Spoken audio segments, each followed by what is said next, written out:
Let's get a move on then and understand a little bit more about our next topic. Now, behind success, an entrepreneur's journey is strewed with countless challenges. There's inevitable failures. Starting off with identifying the problem or the opportunity, it's seldom a smooth or a linear journey, as I'm sure a lot of you here are aware. It demands perseverance, adaptability, and unwavering determination from the founders as they face uncertainties from the evolving market and the fast changing resources. It's a journey that's marked by the highs and the lows, doubts and triumphs. Next up, we have Rajesh Jain, a distinguished alumnus of IIT Bombay, who created India's first internet portals in the late 1990s, which was later acquired by Satyam Infoway in 1999 for $115 in one of Asia's largest internet deals. He subsequently set up Netcore Cloud, bootstrapped at $100 million in annual revenue run rate.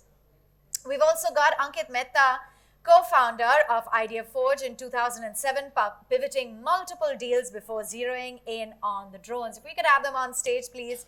And bringing them together, Ramesh Mangalaswaran, who is a distinguished alumnus of IIT Bombay, closely associated with the Institute's Innovation and Entrepreneurship ecosystem, a senior partner emeritus at McKinsey & Company with over 30 years of rich experience in strategy, consulting, and startups. I'd like to welcome them all on stage as we talk about a crucial discussion on the topic pivot, product, and people. Please welcome on stage.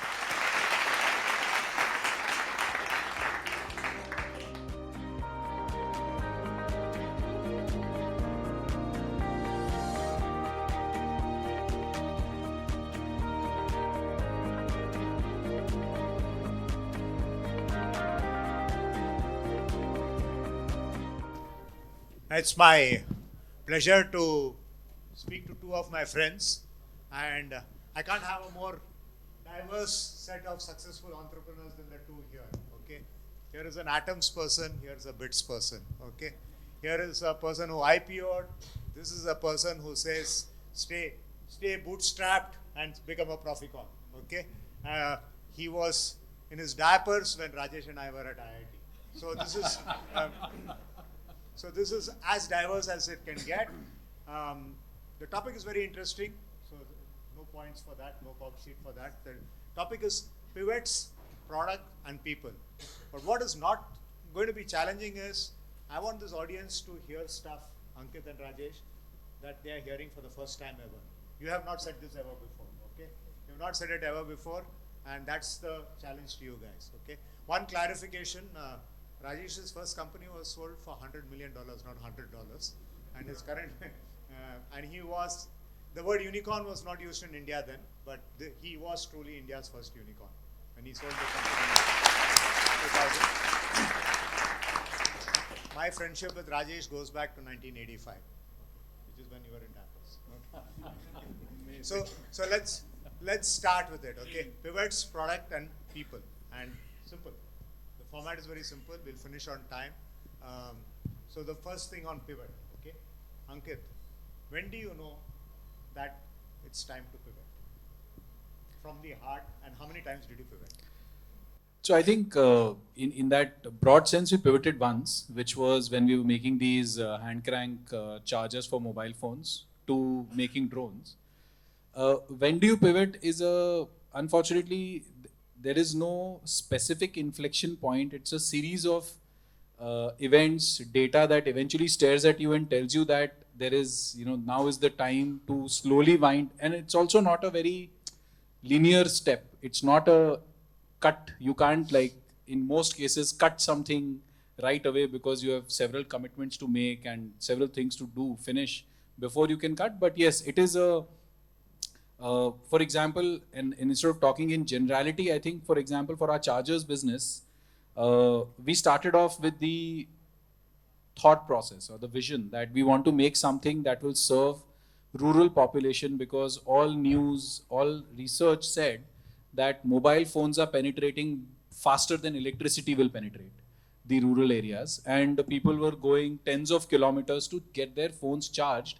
and sometimes they were using lead acid batteries to charge their phones and causing all sorts of accidents because they did not have access to charging, good quality charging products at the node. So that was the idea. We started off with that, and everyone thought, like including, the reason we got incubated was because people thought it's a good problem to solve. But the people we delivered the product to, particularly in the rural areas, they wanted the same lifestyle that we have in the urban India, right? And you realize that after having spent sufficient amount of time in the field, trying many steps to try and make it successful, because you don't want to give up just because your first experiment was not the right experiment or the quality of the experiment was not good. So we did a lot of experiments. We tried many different ways of reaching that customer, and we were successful in reaching that customer. But on ground in the field, when we saw that even after reaching the customer, they have no urgency in adopting a technology like this, is when we realized that perhaps the market will be limited to emergency usage. And that is a bigger challenge or problem in the urban India who's willing to invest behind emergency usage. And that told us that, okay, maybe what we are thinking was not the right time or space for that business, and we need to look at something else. Thankfully, we were doing these survival projects with IIT Bombay, like I said in the morning, and those survival projects were being done because we were very keen on mobile robotics as a space, and drones was something we became passionate about when we were still students at IIT Bombay, and those projects eventually mushroomed into helping us grow into this domain. And we also found those inflection points where we felt that this is seeming to be very low impact as compared to the impact we can create here. So it is a little bit more nuanced. It's a little bit of a gradual process, you're saying. Yes. So from mobile chargers to flying objects is your transition. Rajesh, coming back to this question on pivots, give us examples of a couple of pivots that you did, and did your gut tell you that it was time to pivot? So I think I'd look at two kinds of pivots, and I'll give quick examples of both. There's probably what I would call as a positive pivot and a negative pivot. A negative pivot is when you're trying to avoid failure, essentially. You realize you're staring at things which are not working.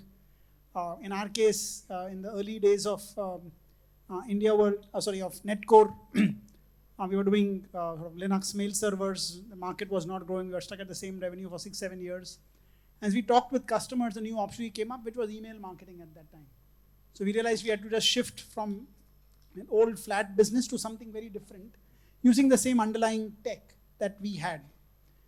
So that's sort of a negative pivot, that not growing to finding a sort of on the verge of failing to doing something else. A positive pivot would be that you find a new revenue pool, a new large revenue opportunity. And in 2014-15, while we had a very good email and SMS business helping companies communicate, engage with their customers, we realized that the future will be about going up the stack and adding in a layer of marketing automation. Because that's what, again, you listen to enough to customers, they'll keep telling you what the problems that they want solved are. How can I collect more data and do better personalization for my customers? So I think if you look at it both ways, a new revenue pool, a bigger opportunity, again, building on what you have, or a shift to avoid obsolescence and failure. Good. Now that's helpful. Now let me just switch to products. We talk a lot about product market fit. Okay, there are investors sitting in the room. They say that we'll invest only after you found product market fit. But I find this product market fit to be a little bit of an elusive, abstract concept. So as an entrepreneur, how do you know that your product has found its product market fit? What are those smell tests, sniff tests that you use? When did you know that this drones is going to become a big deal?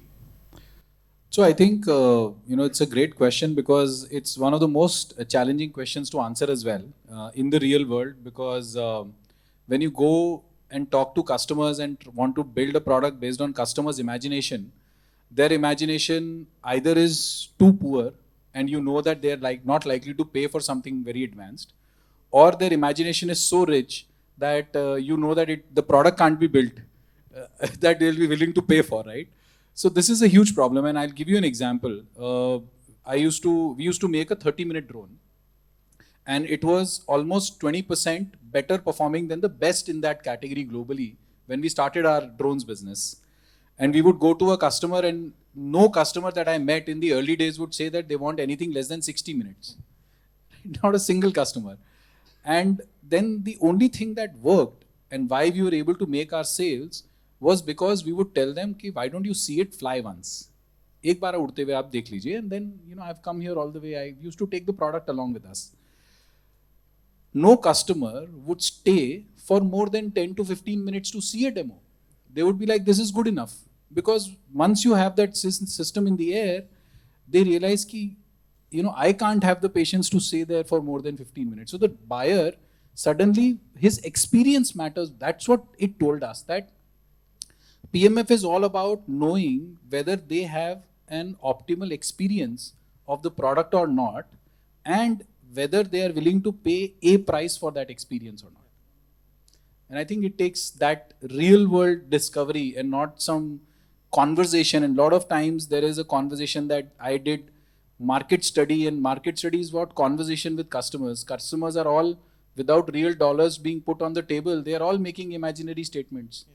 They are trying to sound cool in front of you that they want to adopt the best technology, but they don't want to pay for it. They will never pay for it. In fact, if it costs them too much you can't give everything for free. Yeah. And all of us entrepreneurs are sitting thinking that the customer is bad, customer is no vision, customer is the problem. But that's not the case, right? It's just that person who's graduating from two-wheelers will probably not bother with power windows in the four-wheeler if he has just enough money. And that's an important point. What you're saying is it's not discovering what the customer wants, because the customer themselves don't know what they want. But it is deciphering what the customer wants. And that, I think, is the art of finding product market fit, because of course they want the best product, best spec, and at the lowest price. And then you should just look at any government tender for most technologies. You will realize that they want the BMW engine in a Maruti body with the price of a Nano.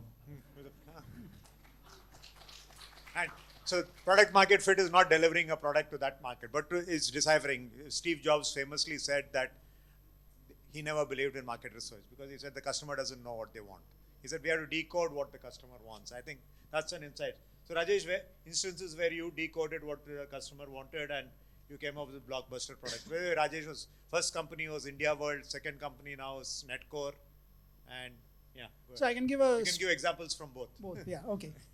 So India World was about India's first internet portals. This was 95 is when I started, and a lot of it came actually from lived experience. When I was in the US wanting to come back to India, I couldn't get information on India. And I realized that if I can solve that problem, where the internet becomes the second element, internet became the bridge. So by combining two things, the need or the desire, and I figured that I would talk to people. They wanted Lakshman cartoons, they wanted India Today. And it would take 10, 15 days for the newspapers or so to come, or the magazines to come into the library or wherever. Companies communicate, engage with their customers. The internet became the problem solver. We realized that the future will be about going up the stack and adding in a layer of marketing automation. That's why again, you listen to enough to customers. They keep telling you what the problems and listening to customers. For the first 3 years, I answered pretty much every incoming mail. And I would always ask people, what else would you like on this platform? So recipes, Indian poems, short stories, real-time stock market quotes, or end-of-day stock market quotes, real-time cricket updates. All of these ideas came from just listening to customers. And the second element, related element of that is when you really have product market fit, is when you don't have to spend money trying to get them in again. Over those 5 years, I took out 2 ads. Of course, we didn't have money. But I didn't have to do anything more than that. And when my competitors, at least towards the end of the time when I was still running India World, were running full-page TOI ads at that time, I was very confident we'll succeed because we never had to go out. I knew the quality of our product was what would get people back. I always used to say you can get people back with ads one time, but you can't bring them back the second time. It's then the quality which decides. In the case of Netcore, I think how we test out sort of product market fit is, can you get 5 paying customers for a new idea? Okay, and you know in that category, there are plenty more that you will find. But you got to get them paying. I think exactly what Ankit said in a different way. If you ask people what they want, everyone will say yes to whatever you're saying. Will they write you a check? Will they renew after some time, after the first month or second month of POC is over? That's, I think, the true test of PMF. Yeah, I think that what I take away from both is the true test of PMF is having a product that can sell at the price that you want. Okay, and the price is what you can. And that's quite important in the current context where a lot of people have sold products at prices that are not sustainable. It's quite important. Just an interesting side story, since he talked about the start of India World and we've known each other then. This guy would watch Doordarshan News and he would type Doordarshan News real time so that the guys in the US would wake up to Doordarshan News. So that's how content got created for India World. I thought that.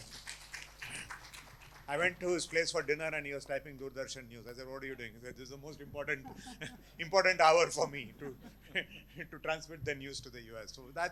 So listen, we spent a little bit of time on pivots on products and I'll come back with more questions on them later.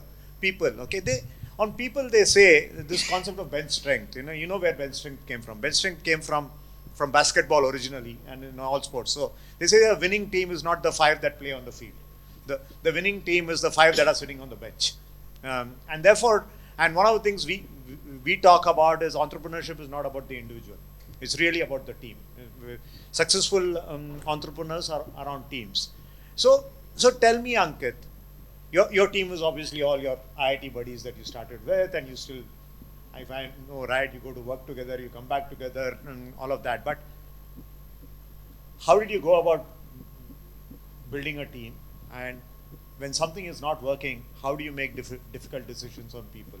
One factoid from my 30 years in consulting is almost every CEO that I met said that if I were to live my life all over again, I wish I made difficult decisions on people earlier.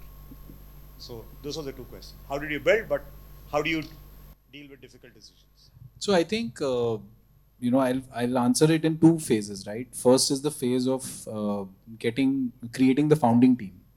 And the second phase is building the team perhaps that we have today, right? That leads the business. So I think the team that I built was actually all of the real efforts and hardware work that we did at IIT Bombay. And for the first 2 years of my time at IIT Bombay, because I was interested in physically building technology, I used to have teams. I used to just partner with my batchmates and we would go and participate in robotic events and we'll have a lot of fun. But typically, we were very good engineers. So we used to start the last day to build something. And that last moment, nothing would work the first time, right? Almost nothing works first time, right? By now, I know that by heart, right? So, but what would happen is that the team, because it was so last minute, would bail at that moment and they would be gone and I would be the only one sitting in the room fixing it. And I would spend the entire night, I would fix it to the best of my ability, but I would take the team along with me to say, let's at least participate. So for the first 2 years, my experience was this. When I met my other 2 co-founders, and it happened because I used to promote the innovation cell at IIT Bombay and I used to take these sessions to tell people I'm having a lot of fun doing this. Institute is willing to give money. Do you want to come on board and do this? And I met Ashish and Rahul through that, and both of them would outlast me in staying up and fixing things. And I think I pretty much knew. And Ashish, he's a genius from his very first year. And as a kid, he used to build electronics and tech that we hadn't seen anybody in our peers do for a very long time, actually. And Rahul, again, extremely passionate about building technology, and the level of detail he was willing to go to was something I hadn't seen, or even I did not potentially have the patience for.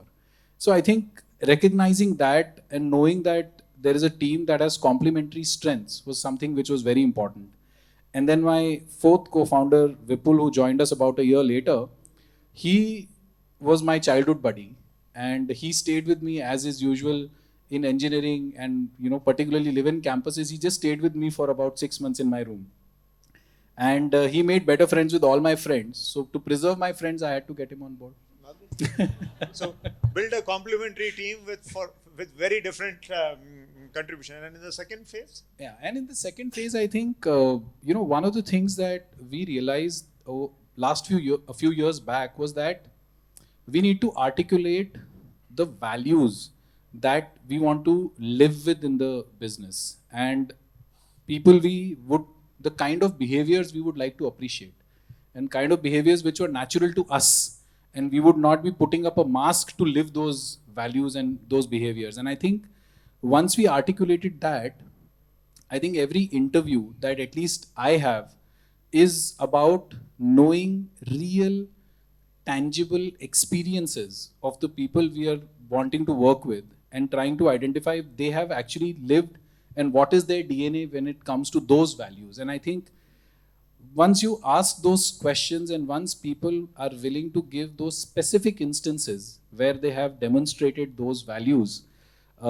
it comes to you intuitively that I can work with this person. And I think that is very important. And that does not imply that they have to think like us. It is not to say that they have to think like us. In fact, we would like them to come and challenge us on everything that we are doing, because if they are not challenging us, if they are not helping us grow, then we will be static. And we are first generation entrepreneurs. We do not have prior professional experience to have set approaches to doing things. So we absorb like as much sponge as we can to try and make sure that we do things congruent to those values and the vision that we have in the business. Great.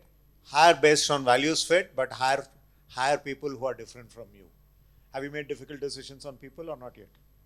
We have actually, whenever there is a value mismatch, see, there is a difference between taking a difficult decision and being human about its execution. I think that distinction one has to make in their minds, that making a difficult decision does not imply you become you become an obnoxious person to that other person, right? You have a humane way of delivering that difficult decision and making sure the result for the business is right, and you don't burn bridges in the process.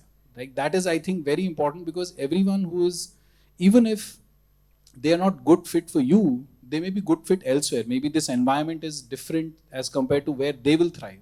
So making sure that everyone who goes out with that right mindset about the business, and the fact that the business has done the right thing for both the business and them, is, I think, reasonably important to have evangelists, going out of your business in the rest of the world. Yeah, I used to do a lot of interviewing for my previous firm. I would tell everyone in my interviewing team, please be nice, whatever is the outcome, because this person will either join you and work with you, or will come back and be a client of yours one day, and they'll remember you. No, I mean, sometimes we have had comments from people I've met that the kind of technical interviews the team has taken was some of the most in-depth interviews that they've ever experienced in many cases of people we've hired. So I think it's very important to become that kind of people, to have a large ecosystem around you, outside you as well. Rajesh, your case, very, very different, obviously. You've not had a co-founder, you've been the founder. But how did you go about putting the team together? And you recently sort of probably onboarded a professional CEO for the first time. So what are your experiences with building a team and making difficult decisions? So I'll talk about two sort of hirings and one firing. So always stories help a lot. I think the best hiring decision I made was about 30 years ago. In the early days of when I was starting India World, I'd failed after a couple of ventures. After I'd come back from the US, I had very little money left from my savings. But I had this India World idea. And then I asked my wife if she will work with me. And we have worked together for the last 30 years. On paper, she may not be a co-founder, but nothing would have succeeded without her at all. Essentially, we are very different people, but she's been the sort of driving force behind everything that we've I've actually done and managed to accomplish. I think it's helped a lot because she brings a very different touch. She understands people very well. She's a CA, understands numbers also, but can do pretty much everything. So that was, I think, one of the, technically not a hiring decision, but I didn't have money to pay her, so it was, I was forced into that in a way. Second one, like Ramesh said recently, as we are growing, we realized that we needed to bring in senior level people at the top. So I'll have a CEO, but I'll come back to that story in a couple minutes. So we brought in Siddharth Gopalkrishnan who's 16 years at McKinsey, a partner there. He was looking for different challenges. Thanks to an introduction from Ramesh, we met him. We had never done this level of hiring ever in my 30 years. And it's always a challenge because at that level you cannot go wrong because that person is effectively the number 2 person in the company. It's been 3 months having Siddharth on board, and I can tell you it's one of the best decisions we've made. The addition to the bandwidth at the leadership level has just been phenomenal. And that then makes you think bigger. Okay, your ambitions become larger in terms of what you can now achieve rather than being limited. And someone who comes with a very different world of experience. The firing decision was in 2007. So I'd been running Netcore about 7-8 years after I'd sold India World. We'd been flat at 1 crore for the last many years. And there was a friend of mine, Rajat Barjatia. He basically, we used to go for walks together. And he said, Rajesh, do you realize you are the problem in the company? He said, you can build things, but you can't sell them. You need to get someone else to essentially drive the business. You need a CEO. And I was like shocked with the first sort of, I said, look, no, I'm the guy. I've done a successful business in the past. He said, things change. What the kind of business you're trying to do now, you are not going to be able to do it. And that, and he gave me a reference of a person, Abhijit Saxena. He said, you meet him.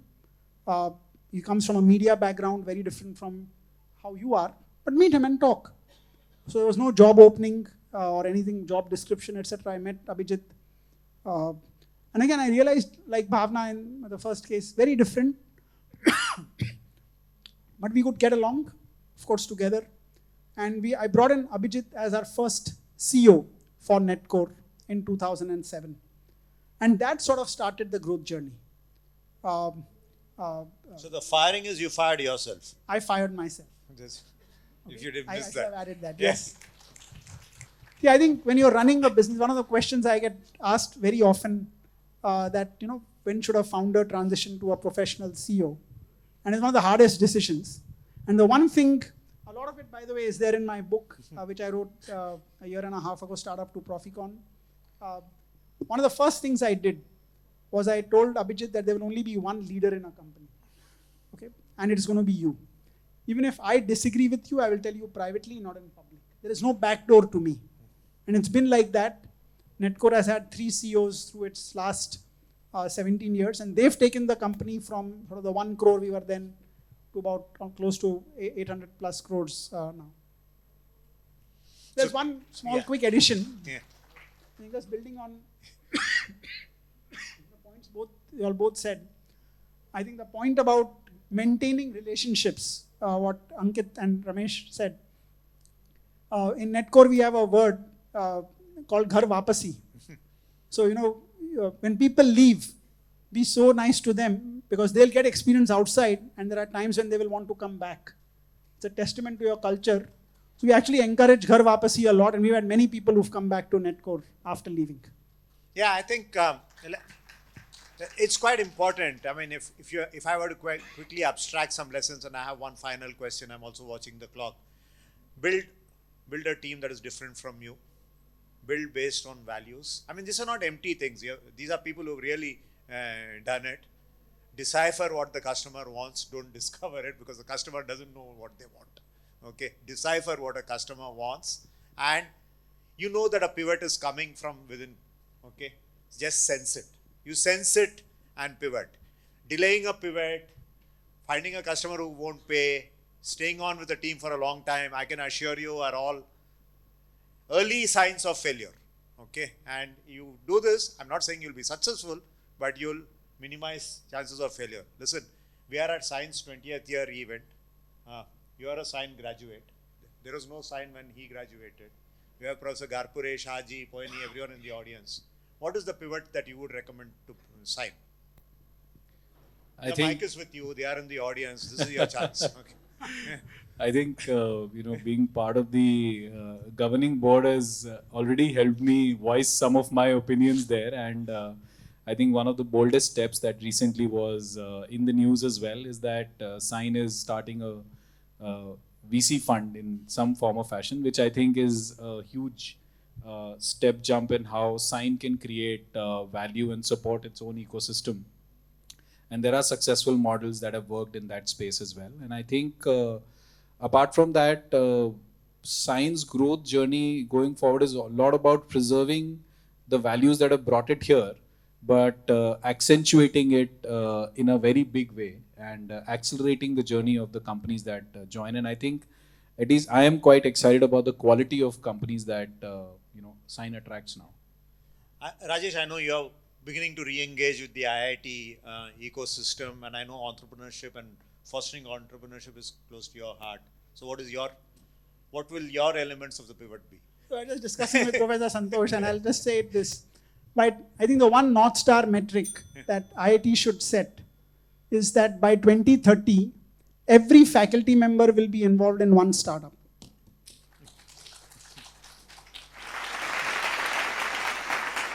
Okay. We have a warning that we are done, but we still have 43 seconds. I promised to Shaji that we'll finish on time. Thank you all for listening, and I hope you got something out of this.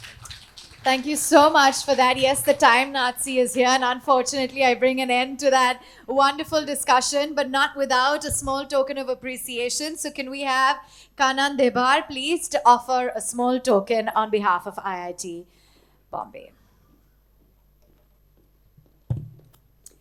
Ladies and gentlemen, please put your hands together. Some real great insights spanning over decades of time, I think, that we got from our panelists.